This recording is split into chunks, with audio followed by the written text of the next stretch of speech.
Welcome everybody. Today is Wednesday time to upload my video for you guys. I hope you're watching. Enjoy. Hello guys.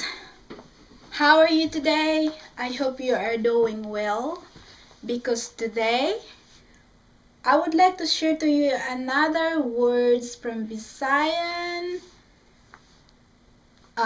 From English to Visayan to Tagalog. This is action words. At school they call it verbs. Verbs is an action word. Okay, this is only seven words I will try to do today. So there you go. Are you ready? Studying. That's in English. Okay, English first, then Visayan, then Tagalog. I'll do it again. Studying. Magtuon. Mag-aaral. Fighting. Nag-away. Nag-aaway. Loving. Mahigugmaon. Mapagmahal. Knocking. Nanuktok. Kumakatok. Crying. Naghilak. Umiiyak. Flying. Naglupad. Lumilipad. Now, I would like to use it in sentences. So I will use in English first, and then Visayan, and in Tagalog. Okay, I will use the studying.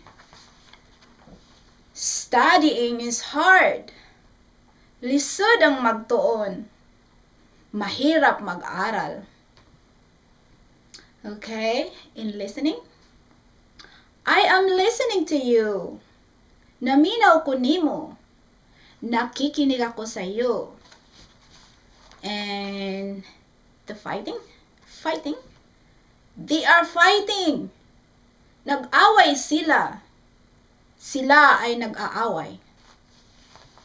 And then loving. Loving mother. Mahigugmaon nga inahan. Mapagmahal na ina. And number 5 is knocking. Somebody is knocking at the door.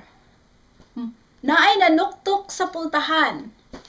May kumakatok sa pintuan.